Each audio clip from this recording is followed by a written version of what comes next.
Hey everybody, I am Eugene Driscoll, and welcome to a really weird episode of Navel Gazing, our weekly podcast, which is heard on WNHH 103.5 LPFM in New Haven. We're also heard on valleyindy.org, iTunes, SoundCloud, Libsyn, and YouTube. And Facebook right now, right? And right now we're live on Facebook. On my phone. It's a true simulcast. So we have two things happening. We're recording a podcast. We have no agenda or anything planned. So we thought the way to do this might be to either take questions or just talk to our readers about anything you wanted to talk about. Feel free to ask questions, ways we can improve coverage if you have any suggestions for us, anything at all. So if you're listening to this on Monday as a podcast or on the radio on WNHH, that's what's happening. So if I sound confused, it's because there's a cell phone in front of us taping us, carrying our image live to Facebook. I'm monitoring our recording of this on here. And actually, you should just say something in the microphone so I make sure this is picking you up. I didn't do a sound check. Something into the microphone. We're doing it live. Color teeny. Tom Snyder, man. I used to watch when he had his... He came back to TV after Letterman. At one point after Letterman. Yeah. It wasn't his golden years, but I was happy to watch that show. So I thought, now Ethan, can you monitor whether we're getting questions? Because now I'm looking. Yeah. Maybe that'll be one of your gigs. Because as I'm doing this, I'm seeing that I'm not really getting our live feed. So anyway, last night was the big reveal in Derby, Connecticut, of their downtown plans, if you will. They've been working with a consulting firm called DPZ Partners out of Florida. And all this week there's been a charrette where the public has been able to come in and developers have come in to make suggestions and to look at what some renderings of some possibilities for the downtown redevelopment zone in Derby. And in Derby, that's the land across from City Hall, essentially along the south side of Main Street between the road and the Housatonic River. And the big news out of it, I didn't write a story on it yet. I taped a lot of it. I want to make sure, double check my stuff and then maybe post a story either later today or maybe push us into next week. But the big news out of it was basically the person from DPZ Partners, Marina Corey, said over and over again that the planned widening of Route 34 by the state DOT, that's Derby's Main Street, that planned widening will ruin chances for redevelopment or ruin chances or greatly discourage developers from coming in there. And she meant in terms of seeing a development that Derby wants to see.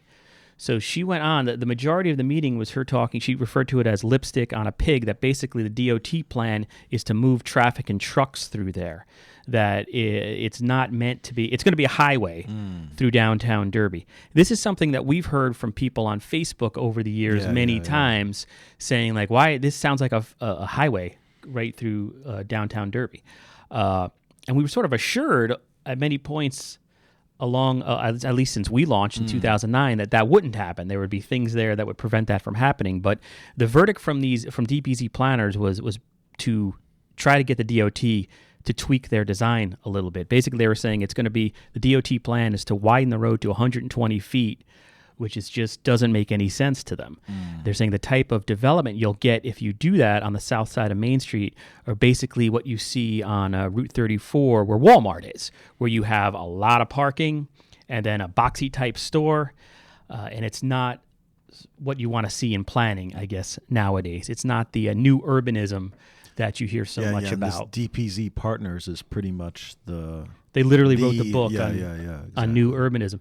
And the plans, I mean, there were three options for development down there. And basically, it's hard for me to summarize without really going over it again. But they envisioned sort of a neighborhood down there almost. One of the things they pointed out was, if you look at, okay, what's the biggest tax generator in downtown Derby? Home Depot, right? Everyone knows it's Home Depot. But they said if you look at per acre, what Home Depot generates in taxes per acre on there, the value of that type of development is actually greatly diminished. So they're saying what Derby should do is sort of not clustered, but small development, like small manufacturing. Even the housing should be geared towards millennials. They said that over and over again. Not necessarily families with kids, but sort of millennials who make a lot more money than me. They said that the statistics bear this out, and they're looking for places such as Derby to live because the train is right there. Oh, we have one comment. So- Tom Harbinson says it's important for the median on Main Street / Route 34 to be constructed because of the sewer line relocation. I don't know if that came up at all during the meeting. It didn't. Basically, the thought from DPZ was that Route 34 project is the emphasis on that design is to move trucks through downtown Derby. It has nothing to do with preserving the character of downtown Derby or bringing back the character. So, I mean, that didn't come up last night. And the other thing that they said, basically they said, okay, you got a Home Depot in there. Home Depots aren't made to last forever. Eventually they go away, and every year they, their taxes go down. It's not a good way to plan your city. And the other thing they said basically was that Derby made huge mistakes by tearing down those buildings. The south side of Main Street used to have old buildings, and DPZ said the city should not have torn them down. Even blighted, they would have been worth more. That it's much the way you should be thinking, or the way the city should have been thinking, and what's done is to renovate those buildings. That would have gotten a lot more bang for your buck. Derby would have, they estimated, probably $1 million more in tax revenue had they not torn down those buildings. So this was a huge news. And the thing about it was DPZ didn't let Mayor Delgado know, Derby Mayor Anita Delgado. She learned about this conclusion with the rest of us. So, people are being, or this DPZ urged, if you want to see the south side of Main Street develop in the right way, if you want to see sort of a community there as opposed to a strip mall, if you want to see something community driven with the right type of housing, even some small manufacturing that will employ like 10 to 12 people that can coincide next to a residence easily. You have to, basically it's political at this point. And I talked to some people afterward, and the city of Derby needs to come together and put pressure on the DOT to tweak their design. And did they get into like what? Because Route 34 has to go somewhere, obviously. Did they get into what would be a better way of doing it? One of the things, yeah, they did. They presented alternatives themselves that could, they felt, get traffic through there, but in a way that basically doesn't shove it down downtown Derby's throat. They were saying, like, look, if at the end of the day we have a road that truckers, 18-wheelers don't want to use, they'll find another way to get to where they're going. They took that as, people have always said that about Route 34 in general. Like, why people say trucks shouldn't even be allowed there. It is ridiculous. When you get to like Pink House Cove and that area, or the Stevenson Dam coming from Newtown. It is ridiculous. The only good thing about it is that you get behind one truck and it'll slow everybody down and reduce the chance of an accident. But you wonder whether they do really or not. Yeah, so it was, it was called the big reveal, and I walked in there expecting to see, specific detailed plans, but a good, by the end of it, and this woman, Ms. Cordry, was a pretty, I might have just mispronounced her name. Let me just check. Corey, sorry. By the end of it, I think I would have jumped off the top of the building because she was so passionate about, in her opposition to Route 34 widening. And this is something I had heard when I stopped by one of the charrettes. One of the planners took me aside with the mayor and basically said, you do not want Route 34 widened to 120 feet. It's a highway through your downtown redevelopment zone. And their worry is basically that the downtown redevelopment zone in Derby is already basically very isolated. You've got the Riverwalk there, which is a great thing, but then you've got, the poop station. The sewage treatment plant is right there. So it has challenges, they called it, and it's isolated. If you put a 4-lane highway in there, a 120-foot roadway, it's going to continue to be disconnected from the rest of Derby. So that means, the part of Derby that's struggling now, where like not really Elizabeth Street, but Olivia Minerva, where they meet Main Street there's potential there, and there's still old buildings there. But 120-foot road in this in DPZ's opinion will further, it's not going to stitch it together. It's still going to be two different cities essentially on either side of that highway. And so something I've heard over the years is like specifically with reference to downtown Derby is, hey, you got Route 34, got Route 8 coming right through here. We got the train station. It's a multimodal transportation center. But is that it sounds like the DPZ views that as sort of a weakness more than a strength. Well, they said that the train station there is a great and if trains ran a little more frequently, the state's making improvements, and basically the DPZ plan was looking ahead 20 to 30 years. They're not saying, they're not saying here's this plan you're going to have a developer in next week, but it was different than things we've seen in the past in Derby. Just looking at the plans, this one was not squares and lots of parking. And they're saying that that's not what you want. That type of development is now outdated. So it was quite sobering. And again, it was like things that we've heard on Facebook from people. I guess this is, again, it goes back to, if you want to go back to the election we just had on the U.S. Level, President-elect Trump. All the stories are saying there was this great silent majority out there, or however you want to, I guess it's not technically a majority because of the popular vote. But again, you can't ignore the common. Were in the states where it counted. Yeah, you can't ignore the common guy. And whenever we wrote about that Route 34 widening, our readers would say, "This is a highway. This is a highway. This is no good. This is no good." And I would get on there and be like, "Well, they're saying that's not true." But then you get this outside third party gets in there, and it was like throwing cold water on Derby. So again, like there's DBZ is saying, if you want to see the DOT tweak their plan, you have to write the mayor. It's got to be a political thing. It's got to be people coming together and opposing that plan. And it's, I guess the Route 34 widening is slated to begin in 2018. We have a few more. Tom has a few more questions and comments, but Christine Bucci Capralazzi, I'm probably mispronounced that, asks, MTA trains are really limited in the valley in general. Do you know if there are any plans to expand service? Yes, a couple of years ago, the State Bond Commission funded. I think they're doing like a study right now, like the design of what's called a siding system. Well, it's further along than that. That's starting to happen. Okay. If you search, Christine, on Twitter, the Waterbury line. Right. Yeah.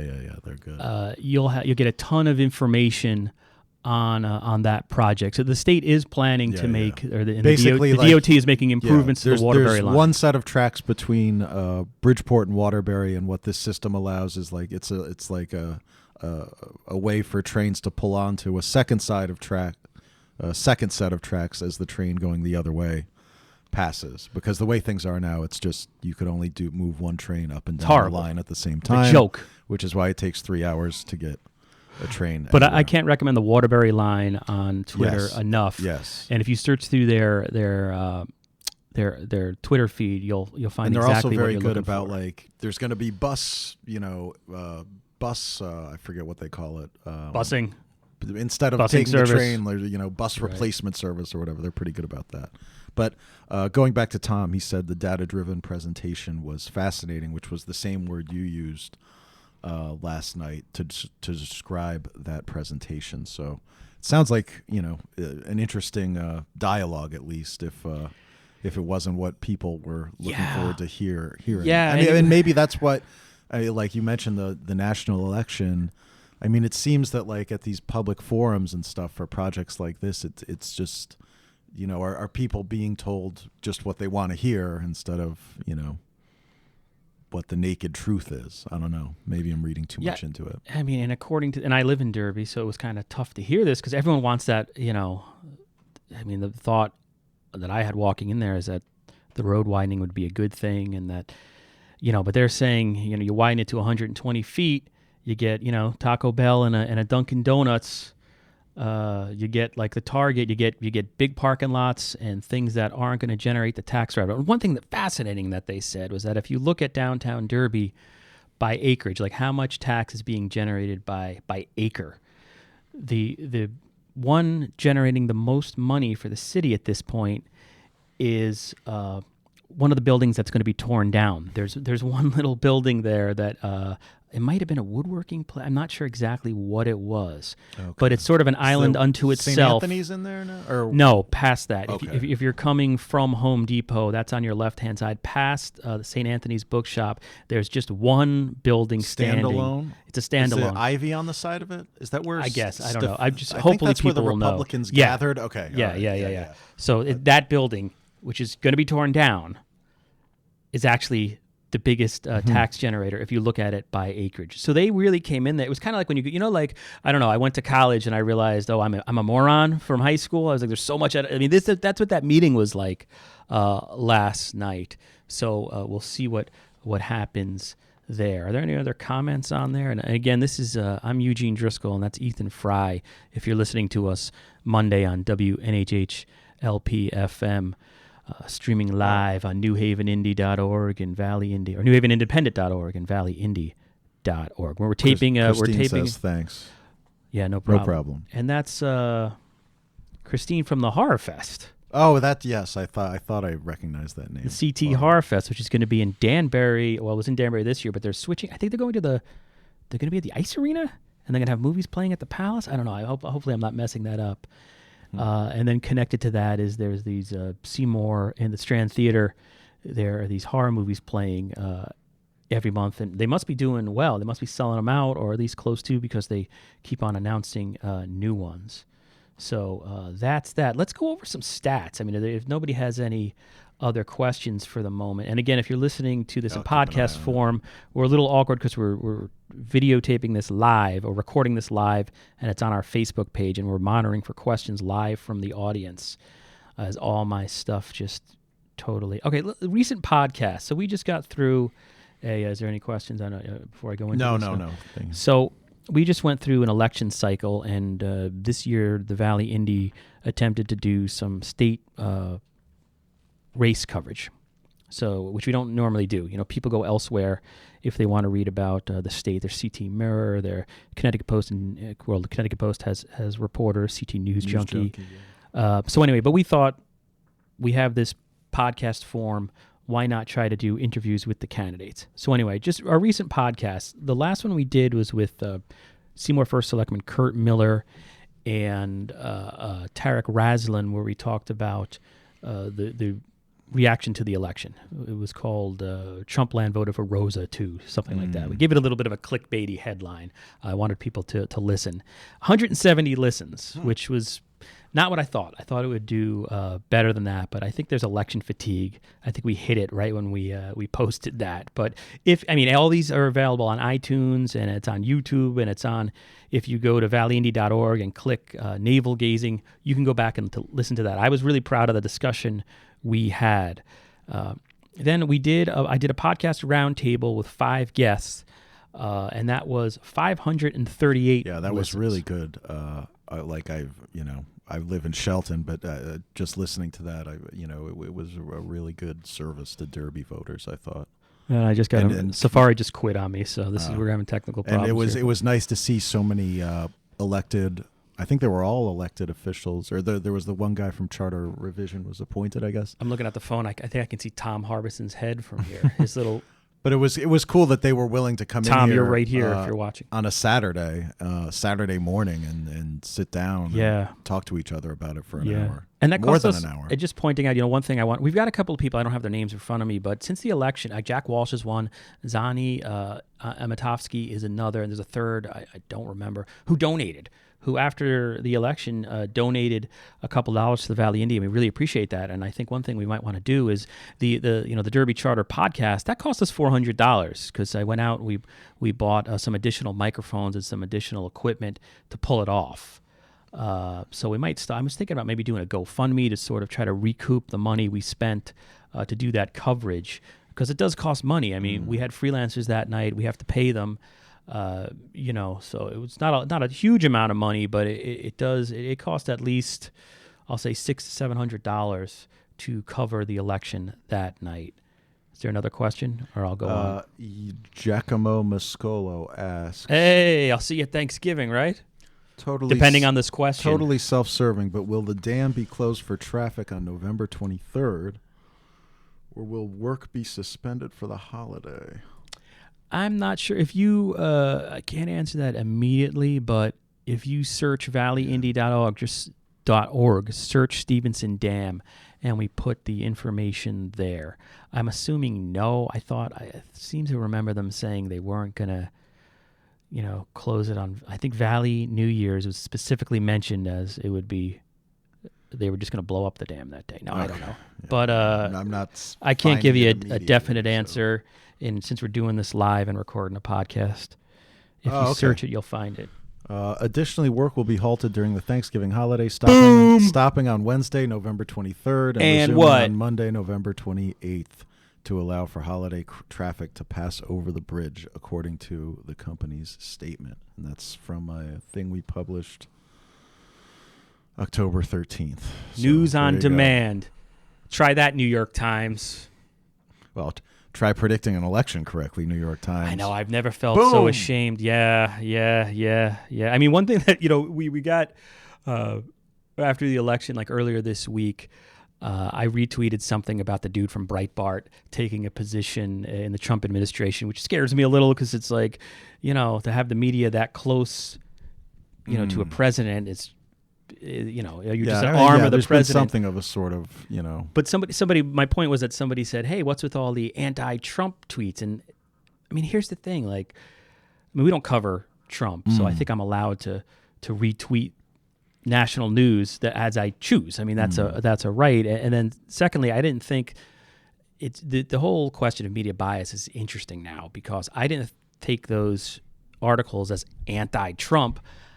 I saw them looking at an issue about a guy from a former website going into an administration, which is, that's a little, I don't know, it could be creepy. Just asking the question is seen as like an attack. And then I put something on Facebook saying, hey, Facebook's getting so beat up lately with all this fake news stuff. And I think some of it's little media, we got it wrong and we're looking to blame Facebook. I mean, look, the thing about fake news is if there's a fake news article and it bashes the other side, I think human nature now is you're going to share it. You're just going to do that. People are going to share BS no matter what. That's just the way. That's not the way it is, right? It's a lot easier now. But there've been election eve misinformation, disinformation, stuff like that. Yeah, here and elsewhere for in some of our towns, it's time immemorial. It's a tradition. But I just put on, hey, it's nice that the Valley here has the Facebook page where it's like we don't see any of that. There's always a nice discussion. There's not too much name calling. Yeah, that's true. And then somebody got on there and said basically remain unbiased. And I was like, well, here's the thing,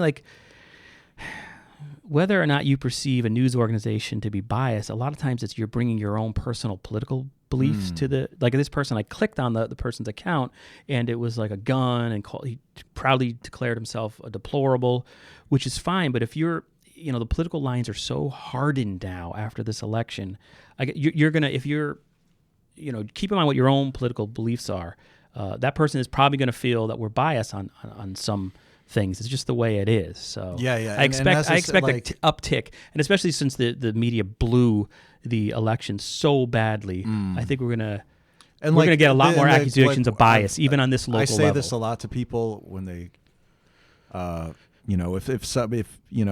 it's people think that when you write stories that ask questions that you're being, attacking them or being critical of them, and it's like, well, no, it's just like. I think readers would want to know this, but it's just something you have to do. We relayed comments, or I relayed comments that the DPZ partners made about the Route 34 widening. I mean, is the DOT going to call me up and be like, "You guys are biased sons of..." It's like that's not the way it works. You have to report the news.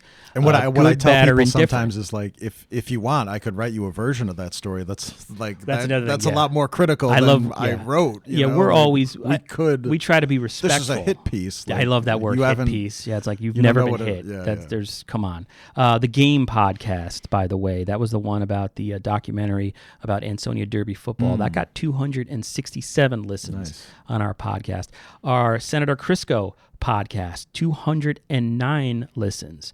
George Logan interview with the new state senator, I guess he's not sworn in yet, but our state senator-elect. Yeah. 164 listens. Nicole Claridis Dietrich, 167. And then going back a little bit, our Downtown Now podcast, where we had the Derby planner come in, that got 101 listens. So that was pretty cool. And then I'll just go into, what are we? We're about 25 minutes into this already. Wow. This is going to be the most rambling I apologize to our WNHH New Haven listeners because we're rambling. But our most read stories of the week this week, number 6, the Ethan Fry Veterans Day story out of Derby was our 6th most read. And I still see Tom Harbison's head on the thing there. Yeah, he posted a new comment. Okay, number 5. Trash talk in the New York Times. Our Trumpland podcast. Number 4, and the thing about the New York Times and all these, I mean, we're told as journalists, big data journalism, looking at all the, that was, what they're the major leagues. These guys that specialize in 538. They're the new rock stars in journalism, and they blew it. They blew it. Because they're not going out and talking to people anymore. And it can't all be math. Locally, like our poll, right, which isn't a scientific poll at all, but locally it did pretty well at predicting the local results. We have no advertisers. Like we have we're a shoestring budget right here, and it's like my shoes are falling apart. And we did a better job predicting elections than 538. The readers, yeah. By me, I mean the readers, our neighbors. Then number 4, most read of the week, Ansonia On-Site Decision Day, a press release from Ansonia Schools. It took off. That was just because went Valley viral. That was something that happened the day after the election. That's something we would have been there to cover personally. It was the day after the election. Which brings up another good point. I'm talking a lot. I know. Eileen is probably the best in the business in terms of the Valley at this. But I said, if you take some pictures and send us a write-up, we'll be happy to publish it. And she's a former Evening Sentinel reporter, so she knows AP style and how to write pretty well. Big deal to Ethan, AP style. It is. I tell people that all the time. Because on the web we really have to save space. Yeah. So to the extent that we can publish stuff like that, just directly from people, we're glad to do it, and we're glad that it got so much attention. In the last 3 weeks, we were doing election stuff, pretty much 24 hours a day, especially in the weekend leading up to it, just posting all those letters to the editors and getting the podcast in various forms. It takes time to do that.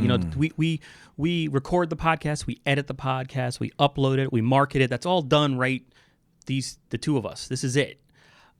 So it takes time. I mean, it literally takes time to process them and to get them to iTunes, and then we have to download them, and then I was getting them up on YouTube. So my point being, all the press releases that people sent in over the last 3 weeks, we had to put aside.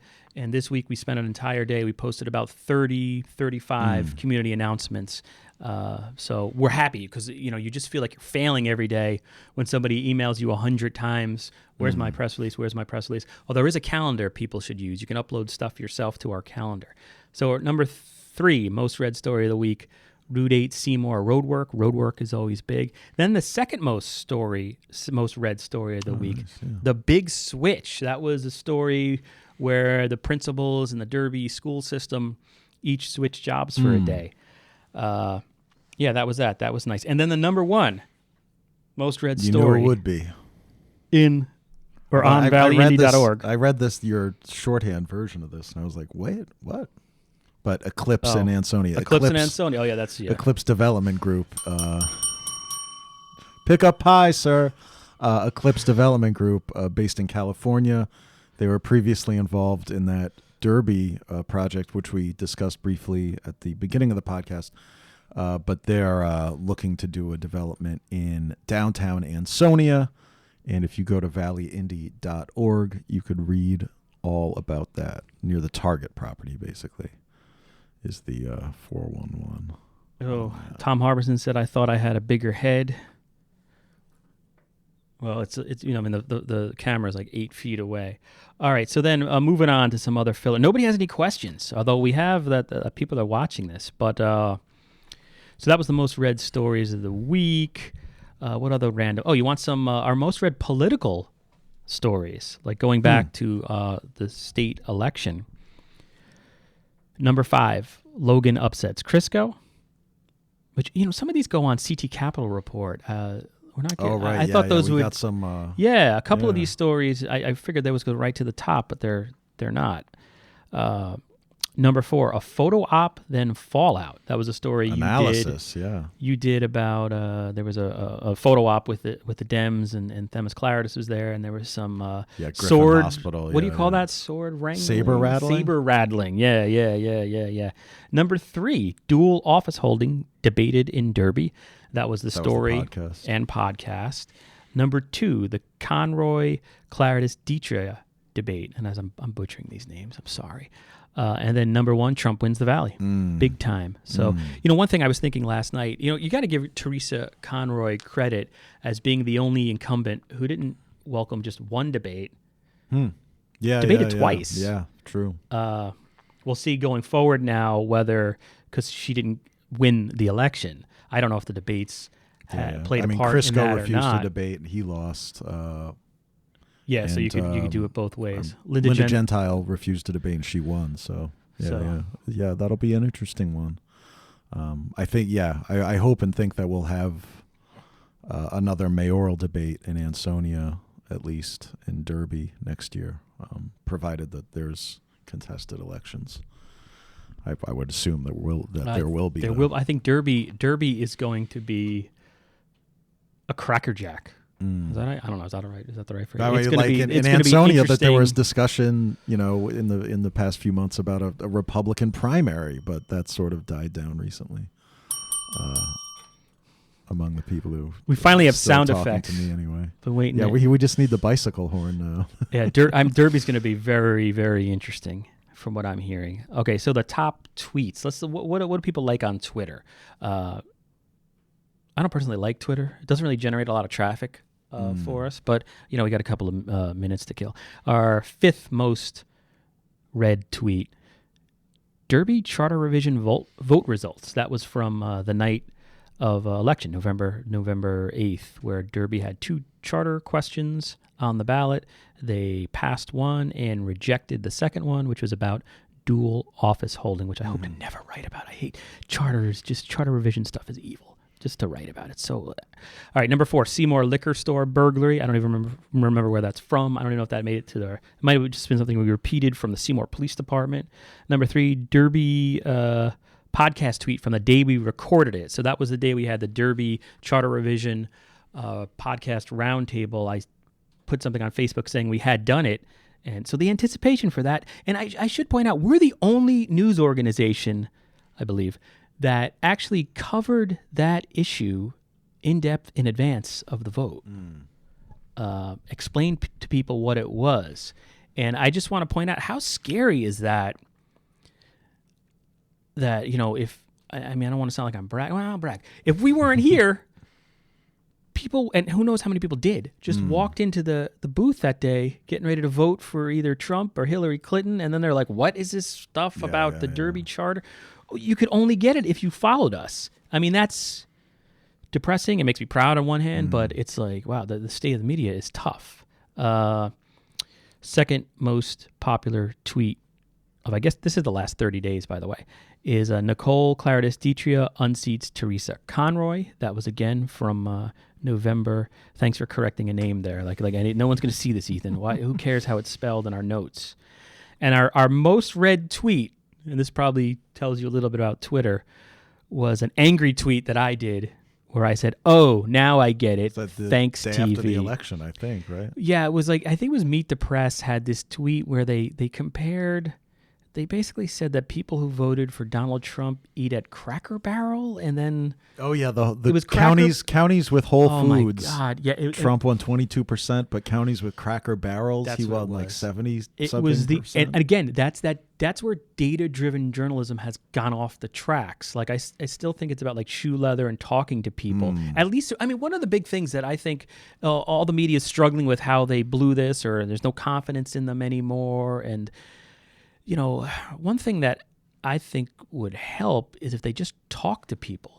Like Facebook is really the whole purpose of social media is to be social. Yeah. And I mentioned that I spoke, I forget, I think it was last month now, there was a leadership Greater Valley session at Derby Neck Library, and they organized people there was me, and then Hugh Bailey, a guy from the Connecticut Post. Oh, I didn't know Hugh Bailey was there. Spoke to this Kept that a group. secret. And, that's I forgot how we got off on this tangent, but because I was saying how stupid the big data is when you compare Cracker Barrel. Oh yeah, people to like Whole Foods. Yeah, people. and I was talking about like in journalism, there's this sort of enshrinement of the man on the street. Like if you're an intern at a newspaper, they'll send you go get quotes from the man on the street, and you just have to like approach random people and ask them their views on stuff. But in the age of social media, I was saying that's pretty much like the man on the street is our Facebook page. Yeah. Like that's where the conversation happens. And like, yeah, there are people who aren't on social media. You don't just disregard their views, but I think we have a pretty decent what's the word, dialogue, or we have a pretty decent representation of the different viewpoints. Yeah, and I think there was just something, I don't know who published it, maybe it was Harvard or Neiman Labs or Columbia Journalism Review, one of those said that like people who are engaged locally, if you read the news, usually they're engaged in other ways civically on the local level. And I think that's definitely the same for a lot of people on Facebook. If you're following us and talking to us, there's a core readership of people very involved and who really respect and like their community. So maybe we'll just go on to This Week in History, stolen from derbyhistorical.org. All right, November 22nd, 1907, Shelton. Up to 2/3 of the 80 female sewing machine operators in the hose supporter department of the R.N. Bassett Company go on strike today, I think. Reports of the reason vary, though there appears to be dissatisfaction over an apparent cut in wages from 2 3/4 cents to 1.5 cents per dozen of rows stitched. Management claims nothing has changed. Okay.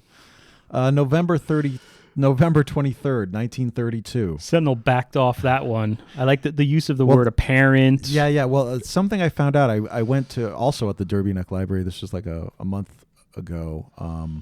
The reference librarian there, and I'm forgetting her name. Shame on me, but she did like a talk. She had an awesome program. We wanted to get her on this podcast. Yeah. She happened. If anybody happens to be watching and knows her, let her know. Tell her we're okay. We're all right. But she did a presentation about the like labor strife. It was around the time of Labor Day. Actually, it was early September. Talking about stories like that we've sort of touched on in our This Week in History segments.